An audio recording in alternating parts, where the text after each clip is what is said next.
Sa ilang mga kaso, mayroong mga bansa na mayaman sa langis, ngunit mahirap pa rin ang kanilang mga bansa. Ang ganitong paradox na sitwasyon ay maaaring maiugnay sa iba't ibang mga sanhi, tulad ng maling pamamahala ng mga yaman, politikal na kawalan ng katatagan, katiwalian at kakulangan ng mga diversified na ekonomiya. Bagaman mayroong mahalagang reserbang langis, ang mga bansang ito ay madalas na nahihirapan na maisalin ang kanilang yamang likas tungo sa matatag na kaunlaran at pinagbuting pamumuhay para sa kanilang mga mamamayan. Kaya't ating alamin ang mga bansang mayaman sa langis pero mahihirap na bansa. Pero bago yan ay huwag kakalimutang mag-like at mag-subscribe sa ating channel para laging updated ka sa ganitong klaseng video. 10. Yemen. Ang Yemen ay isang bansa na matatagpuan sa gitnang silangan na mayaman sa langis. Mayroon itong malalaking deposito ng langis, gayunpaman, bagamat mayaman sa langis ang Yemen ay nanatiling isa ito sa mga pinakamahirap na bansa sa rehiyon. Mayroong ilang mga kadahilanan na nagiging sanhi ng mga suliranin sa ekonomiya ng Yemen. Isang mahalagang kadahilanan ay ang politikal na kawalang katatagan. Nararanasan ng Yemen ang matagalang panahon ng mga tunggalian sa loob kasama ng patuloy na digmaang sibil na nagsimula noong 2014. Ang mga tunggaliang ito ay nagdudulot ng pagkaantala sa produksyon ng langis at hadlang sa pag-unlad ng ekonomiya. 9. Iran. Ang Iran ay kilala sa kanilang malalaking yaman sa langis at malaking produksyon ng langis. Gayunpaman, ang bansa ay hinaharap ang mga hamong pang-ekonomiya na nagresulta sa kanilang pagkakasama sa kategorya ng mga bansang may mababang antas ng kabuhayan. Ang mga hamong ito ay kasama ang hindi maayos na pamamahala sa ekonomiya, korupsyon at epekto ng mga pang-ekonomiyang paghihigpit. Ang mga international na paghihigpit ay naglimita sa akses ng Iran sa global na merkado, partikular sa mga sektor ng enerhiya, bangko at kalakalan. Bukod dito, ang hindi sapat na infrastruktura at mabilis na paglago ng populasyon ay nagdudulot ng kakapusan sa mga mapagkukunan at serbisyong pampamahalaan. 8. Libya. Ang Libya ay mayaman sa langis na nagiging malaking pinagkukunan ng kita. Gayunpaman, sa kabila ng yaman nito sa langis, hinaharap ng bansang mga suliraning pang-ekonomiya at panlipunan na nagresulta sa mababang antas ng pamumuhay para sa maraming mamamayan.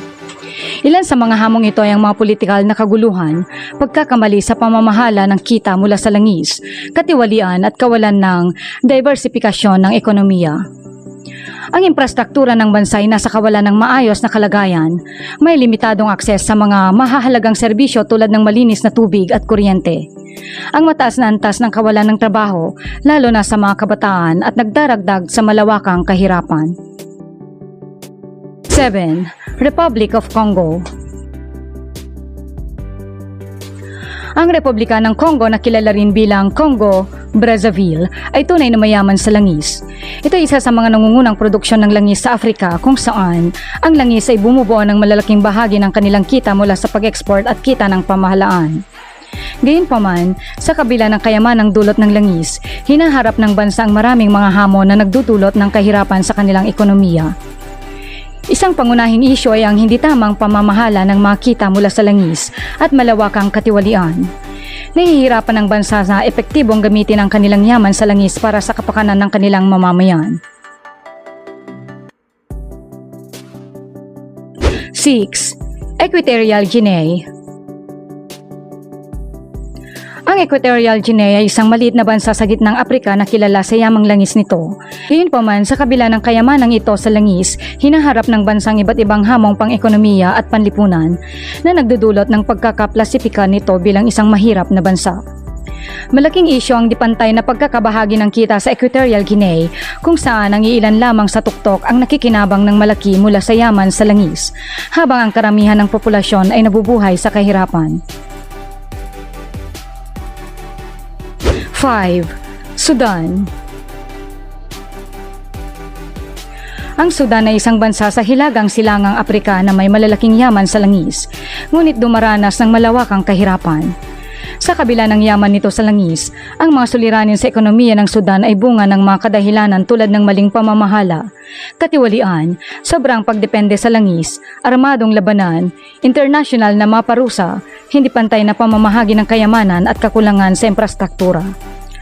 Ang mga isyong ito ay naghahadlang sa kakayahan ng bansa na maayos na gamitin ang mga yamang ito sa langis at nagre-resulta sa limitadong pag-unlad na nagdudulot ng kakulangan ng maraming Sudanese sa akses sa mga mahalagang serbisyo at oportunidad. 4. Iraq.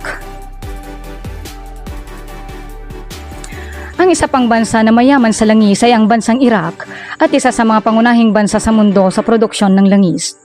Gayunpaman, bagamat mayaman sa langis ang Iraq, ito'y humaharap sa malalaking hamon na nagre-resulta sa mataas na antas ng kahirapan at mga suliraning pang-ekonomiya. Isa sa mga pangunahing salik na nagdudulot ng kahirapan sa Iraq ay ang mahabang kasaysayan ng politikal na kawalan ng katatagan, korupsyon at armadong tunggalian. Ang bansa ay nagdaan sa mga dekadang digmaan.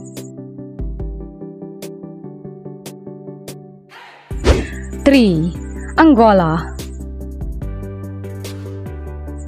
Ang Angola ay mayaman sa langis ngunit dumaranas ito ng malalaking hamon na nagdudulot sa kahirapan ng bansa. Ang katiwalian at maling pamamahala ay matagal ng problema ng industriya ng langis sa Angola, kung saan karaniwan na lamang ang pagkakaroon ng ilang mayayaman na nakikinabang sa kita ng langis habang hindi sapat ang pagtugon sa mga pangangailangan ng mas malawak na populasyon. Ang kakulangan sa pamumuhunan sa infrastruktura, kalusugan, edukasyon at mga serbisyong panlipunan ay nagpapalala sa mataas na antas ng kahirapan. 2. Nigeria. Bagaman mayaman sa langis ang Nigeria at isa sa pinakamalaking producer ng langis sa Afrika, hindi ito nakapagdulot ng malawakang kaunlaran sa bansa. Maraming mga kadahilanan ang nagdulot ng kahirapan sa Nigeria kahit mayaman ito sa langis. Ilan sa mga kadahilanan na ito ay ang katiwalian at maling pamamahala ng mga yaman, malaking dependensya sa langis na hindi sinamahan ng sapat na pagpapalawak ng ekonomiya, mataas na antas ng kawalan ng pantay-pantay na kita, mabilis na paglaki ng populasyon at mga suliraning pangsiguridad at mga pag-aaklas. 1. Venezuela. Ang Venezuela ay mayaman sa langis at gas, kaya ito ang isa sa mga pinakamalaking pinagkukunan sa buong mundo. Gayunpaman, ang bansa ay kasalukuyang nahaharap sa malubhang krisis kahit na may natural na yaman. Ang sobrang pagtaas ng presyo at devaluation ng pera ay mas lalo pang nagpapabigat sa sitwasyon na nagdulot ng malaking pagbagsak sa kalidad ng pamumuhay ng maraming mga Venezuelan. Ang international na mga sanksyon dahil sa paglabag sa karapatang pantao ay nakakaapekto rin sa ekonomiya na naglimita sa akses sa mga pandaigdigang merkado ng pondo at naghadlang sa kalakalan.